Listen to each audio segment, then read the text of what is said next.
Hello friends, welcome to புதுமை kitchen.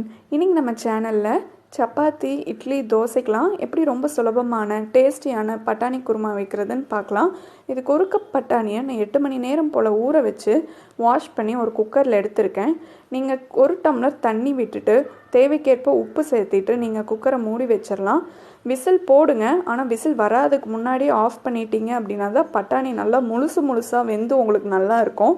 இப்போ masala prepare பண்ணுறதுக்கு நான் ஒரு பேனில் 2 ஸ்பூன் எண்ணெய் விட்டுட்டு நம்ம உரித்து வச்ச சின்ன வெங்காயத்தையும் ஆட் பண்ணிக்கிறேன். சின்ன வெங்காயம் ஆட் பண்ணிவிட்டு 4 பல் பூண்டு நீங்கள் ஆட் பண்ணிக்கலாம். நீங்கள் பெரிய வெங்காயம் வேணும்னாலும் ஆட் பண்ணிக்கலாம். பட் பெரிய வெங்காயம் தண்ணி விட்டு வரும் அப்படிங்கிறனால நான் சின்ன வெங்காயம் ஆட் பண்ணியிருக்கேங்க. வெங்காயம் நல்லா பொன்னிறமாக வர வரைக்கும் நீங்கள் வதக்கிக்கலாம். வதக்கிட்டு தக்காளியை நீங்கள் ஆட் பண்ணிக்கலாம். நான் இங்கே 2 தக்காளி நான் ஆட் பண்ணியிருக்கேன். உங்களுக்கு புளிப்புக்கு ஏற்ற மாதிரி நீங்கள் தக்காளி அட்ஜஸ்ட் பண்ணிக்கலாம். தக்காளி வேகிற வரைக்கும் நீங்கள் வதக்கி விடுங்க. இப்போ தக்காளி நல்லா வெந்துருச்சு. நம்ம வீட்டில் இருக்க குழம்பு மிளகாய் தூளை நீங்கள் ஆட் பண்ணிக்கலாம். இல்லை அப்படின்னா நீங்கள் கடையில் இருக்க குழம்பு மிளகாய் தூள் யூஸ் பண்ணிக்கலாம். வேறு எந்த பொடியும் நீங்கள் யூஸ் பண்ணணும்னு அவசியம் இல்லை.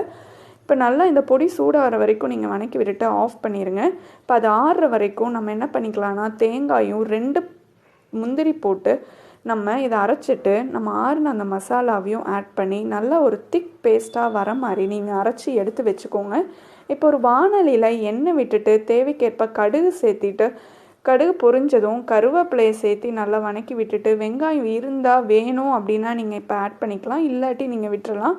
வேக வச்ச பட்டாணியும் உருளைக்கிழங்கு நறுக்கி வச்ச உருளைக்கிழங்கையும் நீங்கள் ஆட் பண்ணிக்கலாம். உருளைக்கிழங்கு வேணும்னா நீங்கள் ஆட் பண்ணிக்கலாம், இல்லாட்டி நீங்கள் விட்டுறலாம்.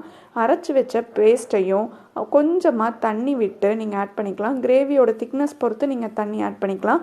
உங்களுக்கு திக்காக வேணும் அப்படின்னா தண்ணி கொஞ்சம் கம்மியாக விட்டு ஆட் பண்ணிக்கலாம். இப்போ நல்லா இதை நீங்கள் கிளறி விட்டுட்டு உங்களுக்கு தேவையான அளவு உப்பு சேர்த்திக்கோங்க.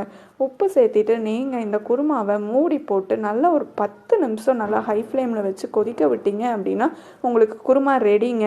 நீங்களும் கண்டிப்பாக இந்த குருமாவை உங்கள் வீட்டில் ட்ரை பண்ணி பார்க்கணும். ட்ரை பண்ணி பார்த்துட்டு உங்கள் கமெண்ட்ஸை கீழே போடுங்க. இந்த வீடியோ உங்களுக்கு பிடிச்சா லைக் பண்ணுங்கள், ஷேர் பண்ணுங்கள், சப்ஸ்கிரைப் பண்ண மறந்துடாதீங்க.